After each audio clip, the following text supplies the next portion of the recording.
Qu'est-ce que l'idéologie des Lumières? La pensée dite des Lumières est un courant idéologique mondial. Il est apparu à l'origine pour tenter de réduire l'influence de la religion et confiner cette dernière dans un rôle accessoire.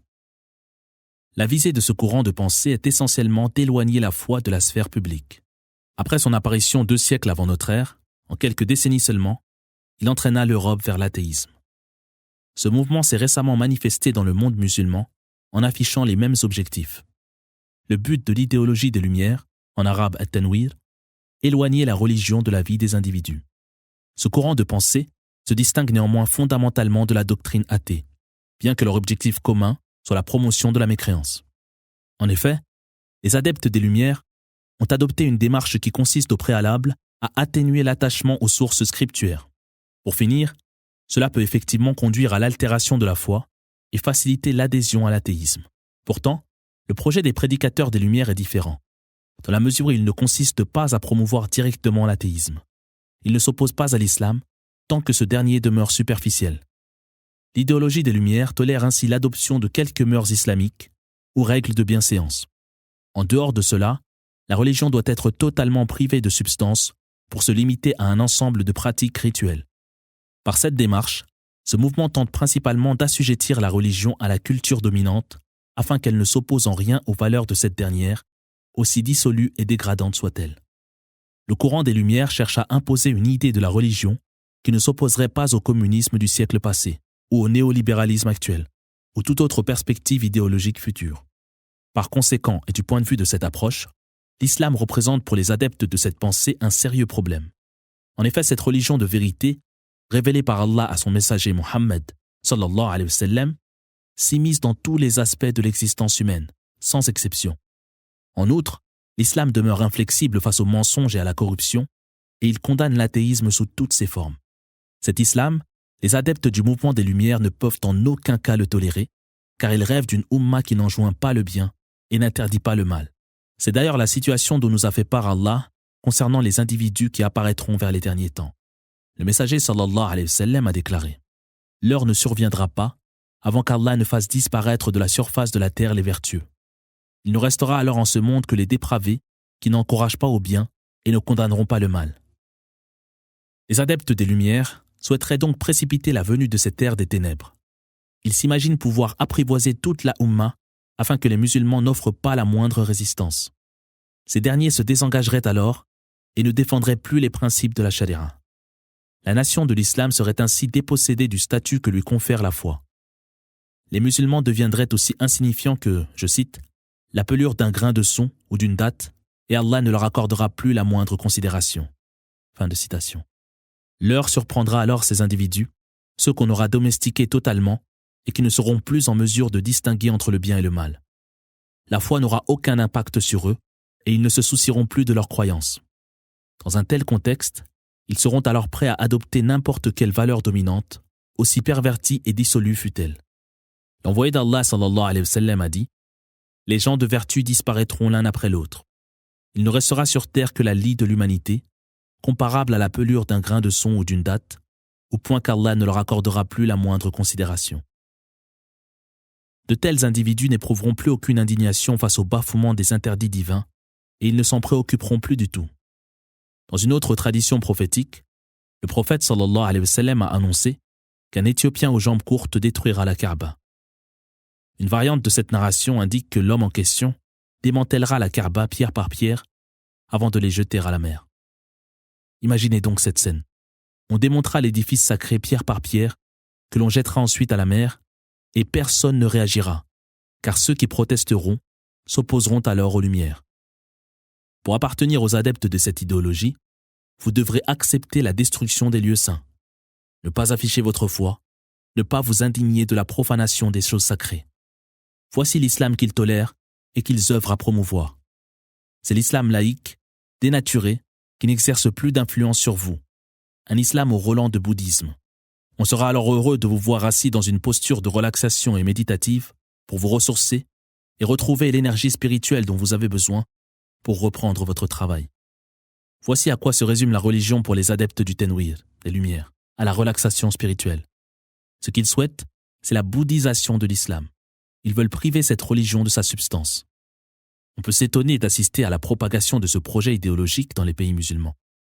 Certains y prônent ouvertement la remise en cause de la tradition prophétique, tandis que d'autres prétendent vouloir purger l'héritage islamique classique. Pour d'autres encore, il s'agirait de rénover le discours religieux. Certes, nous ne nions pas cette nécessité que nous aborderons plus loin. Mais le mouvement Tanwir, ce projet de réforme du discours religieux, vise plutôt à dévaloriser la religion chez les jeunes musulmans et musulmanes. En dirigeant les attaques contre la sunna du prophète sallallahu alayhi wa sallam, les adeptes du Tanwir cherchent plutôt à nous éloigner de l'observance des textes. Ils tournent en dérision les pionniers vertueux de l'islam et ouvrent ainsi la voie à des interprétations tendancieuses du noble Coran. L'objectif de ce courant de pensée dit des Lumières consiste à proposer une relecture des textes de la Révélation en marge de l'orthodoxie et conforme à leur approche culturelle. Ils cherchent ainsi à faire adhérer le musulman aux valeurs dominantes, même les plus indignes. Pour cela, les Tanwiristes ont prévu plusieurs stratégies. Ils cherchent à discréditer la tradition prophétique et la méthodologie de la science du hadith qui a permis de répertorier la sunna. Ils dénigrent les théologiens, dont l'imam al-Bukhari, ainsi que les pionniers de l'islam, as-salaf. Ils remettent également en cause l'héritage culturel islamique. Par ces méthodes, les adeptes du Tanwir croient pouvoir justifier leur interprétation fantaisiste des textes révélés. Cette relecture est bien sûr conforme aux idées modernes qu'ils cherchent à promouvoir. Plus rien n'empêche après cela de faire accepter n'importe quel transfert culturel. L'homosexualité, l'athéisme ou l'adultère et la fornication, considérés comme normaux tant qu'ils sont consentis. La démarche des Tanwiristes débute toujours par les attaques dirigées contre les théologiens et les spécialistes de la charia. Ils tentent aussi de dénigrer les salafs de la Ummah. Par cette méthode, ils discréditent les spécialistes des sciences islamiques. Ils peuvent dès lors aborder plus facilement l'étape suivante, qui consiste à proposer une relecture des textes révélés. Ils séparent ces derniers de leur contexte et altèrent leur interprétation pour les accorder avec leurs penchants. À ce stade, il devient dès lors possible pour eux de déclassifier une tradition et de remettre en cause son authenticité. En effet, ceux qui nous l'ont transmis sont les théologiens. Or, le Tanwiriste avait pris soin au préalable de les discréditer. Les adeptes des Lumières n'hésiteront pas également à rejeter le consensus de la communauté et à remettre en cause les principes fondamentaux de l'islam. Après tout, ceux qui les défendent sont des théologiens qu'on a réussi à décrier aux yeux de la jeunesse musulmane. En fin de compte, l'objectif à atteindre consiste à encourager une approche arbitraire des textes. Pour cela, on veille au préalable à dénigrer les théologiens de l'islam qui perdent alors leur statut de référent religieux.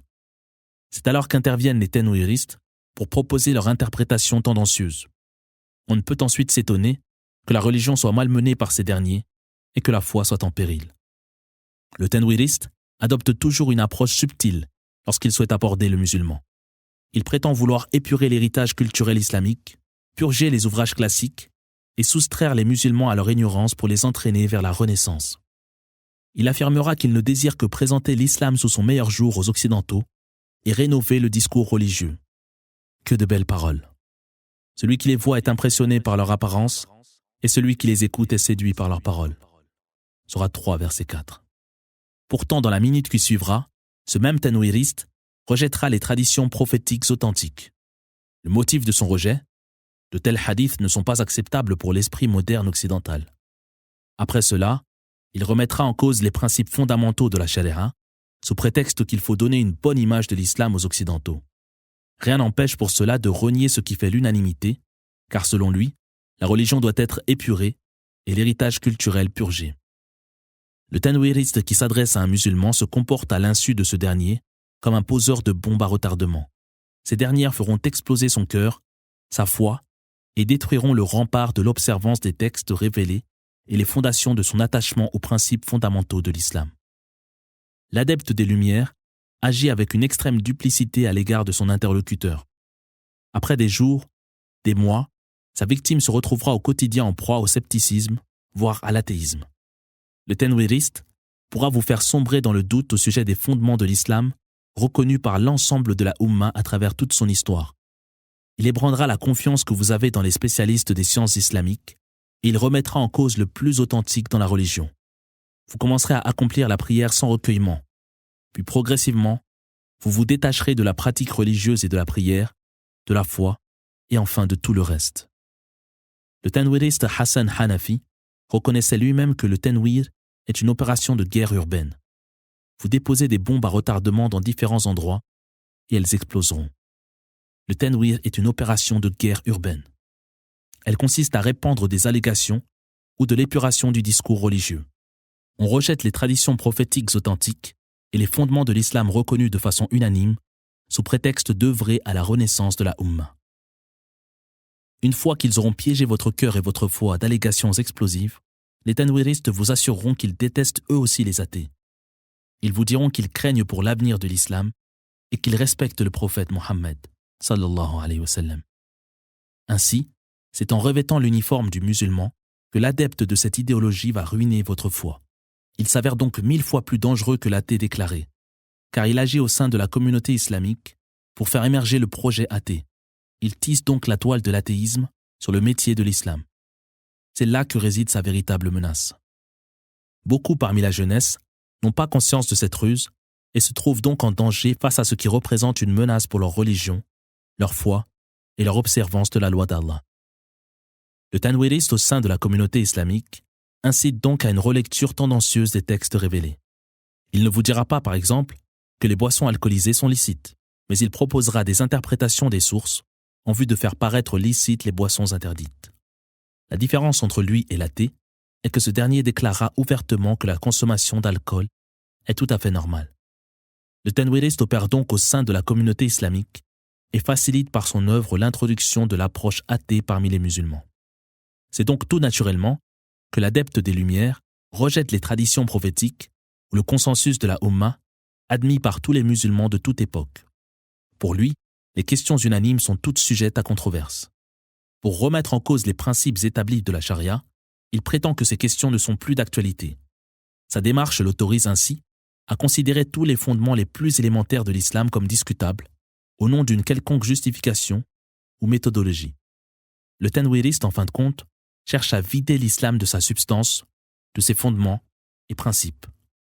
Les musulmans deviendraient alors aussi insignifiants que l'enveloppe du grain de son ou de la date. Le noble Coran, au début de la sourate Al-Baqarah, consacre 2 versets à la description de l'attitude des mécréants. Quant à ceux qui ont rejeté la foi, que tu les avertisses ou non, ils ne croiront pas. Allah, en effet, a opposé un sceau sur leur cœur et leur ouïe, tandis qu'un voile recouvre leur vue. Ils sont ainsi voués à d'affreux tourments. Sourate 2, versets 6-7. En revanche, 13 versets à la suite des 2 ci-dessus dévoilent les méthodes, ruses et machinations des hypocrites que ces derniers utilisent pour nuire aux musulmans. Ces munafiqoun se présentent comme des réformateurs. Ils prétendent épurer l'héritage culturel islamique, vouloir donner une bonne image de l'islam aux occidentaux et contribuer à la renaissance de la Ummah. En vérité, ils œuvrent à semer la corruption sur terre. Les hypocrites cherchent à ruiner la vie future des croyants et sont les adversaires de l'islam. Leur ambition consiste à égarer les musulmans du droit chemin et à les éloigner de la religion par tous les moyens. Voici comment Allah les a décrits. Il est des hommes qui prétendent croire en Allah et au jour dernier, alors qu'ils ne sont nullement croyants. Sourate 2, verset 8. Ils ne comptent pas parmi les croyants. Ils pensent pouvoir tromper Allah et les croyants, mais ne trompent en réalité qu'eux-mêmes, sans en être conscients. Sourate 2, verset 9. Ils tentent de tromper Allah et les croyants en feignant la foi, tandis que la mécréance domine leur cœur. Mais en agissant ainsi, ils ne se leurrent qu'eux-mêmes. Leurs cœurs sont atteints d'un mal, car l'un ne fait qu'aggraver. Ils sont donc, pour prix de leurs mensonges, voués à un douloureux châtiment. Sourate 2, verset 10. Le doute s'est installé en eux en raison de leurs mensonges à propos d'Allah et des croyants, et parce qu'ils renient les preuves évidentes. Le Seigneur a dès lors accentué leur scepticisme, et il leur réserve un supplice terrible. Lorsqu'il leur est demandé de cesser de répandre leur mal sur terre, ils répondent qu'ils cherchent le bien uniquement. Sourate 2, verset 11. On invite ces hypocrites à cesser de propager la corruption parmi les hommes, mais c'est alors qu'ils prétendent être des réformateurs. Nous voulons épurer l'héritage islamique, répondent-ils, et faire entrer la Ummah dans l'ère des Lumières. Ce sont au contraire les êtres les plus malfaisants, sans en être conscients. Sourate 2, verset 12. Ils ne sont en réalité que des semeurs de troubles. Exhortés à adhérer pleinement à la foi, à l'image des vrais croyants, ils disent « Allons-nous croire comme ces ignorants ? Ce sont pourtant eux, sans le savoir, qui sont ignorants. » Sourate 2, verset 13. Tandis qu'on les invite à croire à l'instar des pionniers sincères de la communauté et au credo qui fait unanimité au sein de l'ensemble de la Ummah, ils rétorquent « Croirons-nous comme ces insensés ?» Mais en réalité, sans en avoir conscience, ils sont les véritables insensés. Lorsqu'ils rencontrent les croyants, ils prétendent avoir la foi. Mais dès qu'ils se retrouvent seuls avec leurs démons, les chefs de l'impiété, ils leur disent « Nous sommes à vos côtés. Nous nous moquons simplement de ces gens. » Sourate 2, verset 14. Ces fourbes rassurent les croyants lorsqu'ils se trouvent en leur compagnie. Nous croyons comme vous croyez. Mais lorsqu'ils rejoignent les rangs de leurs partisans, ils déclarent à ces derniers « Nous sommes en vérité de votre côté. » Allah répondra à leurs moqueries et les laissera s'enfoncer dans l'impiété aveuglément. Sourate 2, verset 15. Allah, en raison de leur sarcasme envers les croyants, se moque d'eux à son tour. Le Seigneur les laisse ainsi s'enliser dans leur égarement et dans leur injustice. Ils demeurent alors dans la confusion et l'errance. 13 versets dès le début de la sourate Al-Baqarah démasquent l'attitude de ces brigands sur le chemin de l'au-delà qui prétendent apporter les lumières. Ils sont en vérité des prédicateurs aux portes de l'enfer qui se réclament des nôtres. Le messager d'Allah sallallahu alayhi wa sallam, dans ce qu'ont recensé les imams al-Bukhari et Muslim dans leurs recueils authentiques respectifs, a déclaré « Puis apparaîtront des prédicateurs, se tenant devant les portes de l'enfer pour y précipiter ceux qui répondront à leur appel. Ils se réclameront des nôtres et emploieront notre langage. Si à leur époque il n'existe ni jama'a, ni chef légitime, éloigne-toi alors de toutes ces factions. N'hésite pas alors à mordre la poussière s'il le faut, jusqu'à ce que la mort te surprenne dans cet état. » Fin de citation. L'envoyé d'Allah sallallahu alayhi wa sallam nous recommande donc ici de rester solidaires de la jama'a et de leur chef. En d'autres termes, le croyant doit persévérer dans la foi unanime de la Ummah et observer les prescriptions de l'islam et de la loi d'Allah. Il doit respecter la méthodologie des pionniers vertueux de l'islam et prendre pour référence les prédicateurs sincères de son époque. Si, en revanche, la jama'a et l'imam ont disparu, on doit se désolidariser de toutes ces factions, malgré les difficultés que cela implique, en patientant jusqu'à la mort dans cet état. Le croyant doit donc se tenir prêt à s'isoler totalement, afin de préserver sa foi. Telle est ma voie, parfaitement droite. Suivez-la donc et évitez les chemins qui pourraient vous en détourner. Voici ces commandements que peut-être vous vous garderez de transgresser. Sourate 6, verset 153. Que celui qui, après avoir clairement discerné la vérité, s'oppose au messager et se détourne de la voie des croyants, sache que nous l'abandonnerons au sort qu'il s'est choisi et l'introduirons dans la géhenne. Et quelle horrible demeure. Sourate 4, verset 115. Celui qui se détourne de la voie des croyants est celui qui abandonne ce qui, au sein de la communauté, fait l'unanimité. Il renie la tradition prophétique ou le consensus des théologiens. À cela, il substitue la poursuite de ses penchants, et c'est ainsi qu'il se détourne de la voie des croyants. Ceux qui se sont déchirés et ont transformé leur religion en secte, tu n'es en rien des leurs. Sourate 6, verset 159. Ceux qui se sont divisés en différentes factions religieuses ont divergé sur les choses unanimement reconnues par la communauté. Par conséquent, le messager sallallahu alayhi wa sallam les a désavoués. Dans une autre tradition prophétique, on a rapporté que l'envoyé d'Allah sallallahu alayhi wa sallam avait annoncé la disparition de la science religieuse. Le rapporteur du récit, Ziyad ibn Labid, réagit alors en ces termes. « Ô messager d'Allah, comment la science pourrait-elle disparaître? Nous lisons le Coran, nous l'enseignons à nos enfants, qui à leur tour le transmettront à leurs descendants, et ainsi de suite jusqu'au jour dernier. » « Que ta mère te perde, répliqua le prophète sallallahu alayhi wa sallam. « Ô Ziyad, je te comptais parmi les plus sages de Médine avant ce jour. Ne vois-tu pas autour de toi ces juifs et ces chrétiens qui récitent la Torah et les évangiles? Pratiquent-ils pour autant ce que referment leurs écritures? » Ainsi, les juifs et les chrétiens continuent de lire les écritures en leur possession. Pourtant, ils se dispensent de les mettre en pratique. La lecture du Coran n'est donc pas en soi une finalité, ou en posséder une copie chez soi, ou dans sa voiture n'est pas l'essentiel. Ce qui importe est la compréhension juste de la parole d'Allah et la mise en application de ses prescriptions. Le croyant ne doit pas oublier la signification de la parole divine ou la séparer de son contexte. Dans le hadith ci-dessus, le messager sallallahu alayhi wa sallam nous a avertis de la disparition de la science. Ce jour-là, le noble Coran se trouvera pourtant entre nos mains et nous le psalmodierons sans pour autant observer les prescriptions qu'il renferme. Qu'Allah nous vienne en aide. Le salut réside par conséquent dans l'observance de la loi divine et dans l'adhésion totale au texte révélé. Il est préférable pour l'individu de négliger 1000 actes de dévotion plutôt que de remettre en cause le moindre consensus de la Ummah reconnu par les pionniers vertueux de cette communauté. Ne vous laissez pas abuser par ceux qui prétendent connaître le contexte de la Ummah et qui, au nom de cela, justifient le rejet du consensus, al-ijma'. Ils déclarent que les temps ont changé. Mais cela revient tout simplement à affirmer qu'Allah ne connaît pas l'invisible. Or, le Seigneur a révélé sa loi dans son livre et dans la tradition prophétique et nous a fait savoir que sa législation répond aux besoins de toute époque et de tout lieu. Pourtant, certains vont soutenir que notre époque n'est plus la même et que nous devons nous adapter en amendant ce qui faisait jusque-là l'unanimité au sein de la communauté. Cette attitude constitue un reniement pur et simple de la religion d'Allah. Omar ibn Abd al-Aziz disait « Contente-toi de l'approche de ces gens-là, les pionniers de l'islam, et range-toi à leur avis, car leur silence est avisé, leur retenue n'est que sagesse, et c'est en toute lucidité qu'ils ne se sont pas prononcés. » Fin de citation. Celui qui constate qu'autour de lui, chacun poursuit ses passions et se contente de son opinion, ne devrait que se préoccuper de sa personne et abandonner à leur sort le commun. Dans ce contexte, l'individu doit se réformer et craindre Allah jusqu'au jour de sa rencontre avec lui. Il doit éviter de se préoccuper du sort de ceux qui ont sombré dans l'égarement et savoir que la religion de ceux qui se montrent patients durant les ères de trouble est immense auprès d'Allah. Elle équivaut à celle de 50 compagnons, comme nous l'a annoncé le messager d'Allah, sallallahu alayhi wa sallam. La rétribution dépend ainsi de l'ampleur du défi à relever durant ces périodes de confusion et de tentations exacerbées. Soyez donc endurants et observez la loi du Seigneur et veillez à méditer sur la parole d'Allah tout en restant fidèle à l'exemple des pionniers vertueux de la Ummah.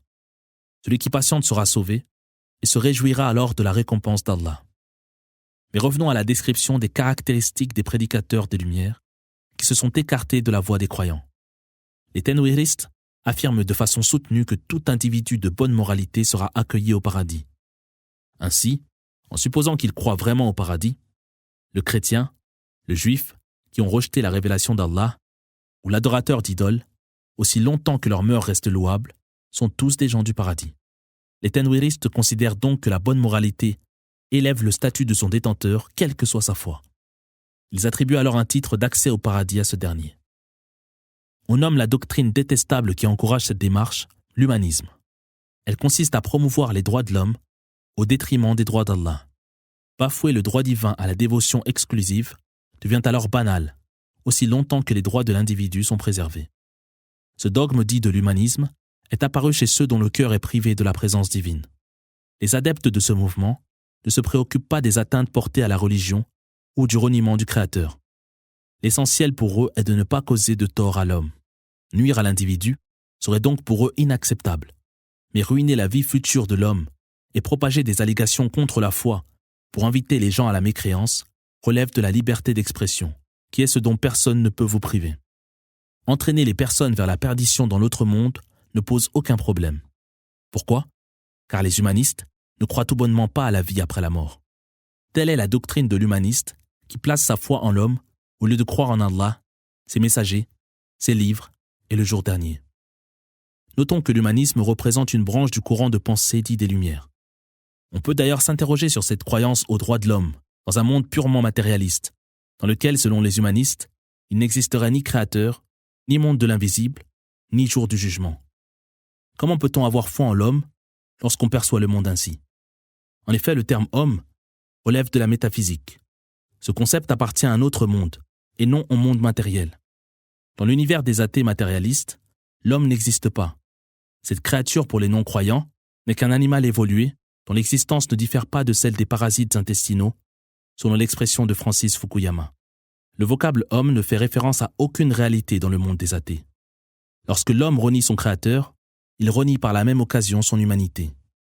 Qui donc peut se détourner de la voie d'Abraham, sinon un être insensé, indifférent au salut de son âme ? Sourate 2, verset 130. Ainsi, celui qui rejette la foi perd toute considération pour sa propre personne et ne perçoit plus la différence entre sa condition et celle d'un parasite. Une des autres caractéristiques des actes du Tenwir est celle qui consiste à promouvoir les hérétiques parmi les personnalités qui sont apparues dans l'histoire de l'islam. Il les représente alors comme de véritables penseurs. Il tente ainsi de réduire l'aura des théologiens des premiers temps de l'islam auprès de la jeunesse. L'exacerbation du nationalisme dans tous les pays constitue également une de leurs stratégies. Ils attisent alors les tensions ethniques entre les musulmans amazirs, par exemple, et les autres dans les pays du Maghreb, ou entre les musulmans kurdes et leurs frères au pays du Chem, etc. Les tanwiristes maîtrisent parfaitement ce genre de tactique dans le registre du tribalisme et du nationalisme. Les adeptes des Lumières sont également très proches des athées et de leur discours. Ils n'hésitent pas à faire référence à ces non-croyants en termes élogieux. D'ailleurs, sur plusieurs questions, les tanwiristes ont adopté la même approche que les athées, car disons-le franchement, ils sont des leurs. On remarque également parmi les traits les plus notoires chez ces égarés, la tolérance dont ils font preuve à l'égard de toute idéologie, doctrine ou tout concept ou mythe, quel qu'il soit, même s'il s'agit de l'adoration des insectes. Se montrer bienveillant avec les cannibales ou les néo-nazis ne les dérange pas. En revanche, ils se montrent hostiles et hargneux à l'égard de tous les prédicateurs théologiens et chiites de l'islam. Ils détestent tous ceux qui se réclament de l'islam. Leur discours vous ferait presque croire que les seuls habitants de l'enfer sont les théologiens des premiers siècles de l'islam, tandis que le paradis est le séjour réservé aux athées. Chaque musulman devrait être en mesure de déceler les caractéristiques des tanwiristes afin de se prémunir contre leurs méfaits. En effet, ils sont de plus en plus nombreux dans les programmes télévisés et dans les réseaux sociaux. Dans ce qui suit, nous proposons une liste de quelques-uns de leurs signes distinctifs. Premièrement, la relecture tendancieuse des textes révélés qui leur confère une signification singulière et non conforme à l'orthodoxie musulmane. Deuxièmement, le rejet de la validité de la tradition prophétique et la remise en cause de la science du hadith. Troisièmement, le dénigrement et la stigmatisation systématique des théologiens parmi les pionniers vertueux de l'islam. Quatrièmement, l'adoption de la doctrine humaniste et de ses corollaires anthropocentristes au détriment des droits divins. Cinquièmement, l'exacerbation des nationalismes et des tensions ethniques. Sixièmement, la collusion avec les athées et l'hostilité envers les croyants. La doctrine obscurantiste des Lumières est donc apparue en Europe 2 siècles avant notre ère. La terminologie moderne est la même que jadis, ses buts identiques ainsi que ses méthodes. Elle a entraîné l'Europe vers l'athéisme et la sécularisation de tous les aspects de la vie sociale et individuelle. Ce courant de pensée a bénéficié du laxisme des populations envers les défenseurs de cette idéologie. Les gens faisaient preuve de retenue à l'égard des adeptes de ce mouvement et n'osaient pas les démasquer au nom du respect de la liberté d'expression. L'athéisme s'est alors propagé comme un feu de paille. Notons cependant que la menace tanwiriste risque de devenir bien plus inquiétante encore que l'athéisme déclaré, si elle n'est pas dénoncée de front, ainsi que tous ses postulats. Il s'avère donc nécessaire de démasquer les méfaits de cette doctrine. Dans les pays musulmans, les adeptes de ce mouvement espèrent reproduire la même stratégie que celle qu'avait subie l'Europe. Les musulmans doivent donc être informés de la réalité de ce courant de pensée et de ses dangers, non seulement pour leur foi, mais aussi pour leur bien-être matériel. En effet, ces mouvements des Lumières en Europe ont fait émerger dans leur sillage plusieurs idéologies meurtrières. Le stalinisme soviétique était par exemple un mouvement issu des Lumières. Ce fut aussi le cas du maoïsme et du nazisme. L'idéologie des Lumières ne s'oppose donc pas au génocide, et les doctrines qui découlent de cette philosophie considèrent que les massacres de masse constituent des projets éclairés.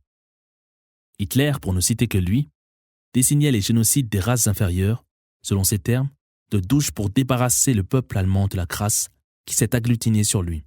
Fin de citation. Les ethnies inférieures étaient donc vues par Hitler comme des souillures accrochées à la race aryenne allemande. L'extermination des handicapés, des faibles ou des individus appartenant à des ethnies inférieures, selon le point de vue matérialiste athée, était donc naturelle, selon l'approche des Lumières. En effet, cette dernière est une philosophie athée qui défend l'évolution et le matérialisme. L'homme n'est selon cette vision que le produit d'un hasard de la nature, sans valeur. Par conséquent, la pitié pour les faibles, les malades et les infirmes n'existe pas. C'est cette idéologie des Lumières qui entraîna l'Europe vers l'absurde et le nihilisme, où désormais les taux de suicide ont atteint des niveaux de record historiques dans le monde en raison de la perte de sens. C'est aux musulmans qu'on demande de nos jours d'adopter cet agenda des Lumières. Ils cherchent par leurs mensonges à éteindre la lumière d'Allah, qui entend seulement parachever sa lumière, n'en déplaise aux impies. Sourate 9, verset 32. Nul en vérité ne saura contrecarrer la volonté d'Allah, ce que la plupart des hommes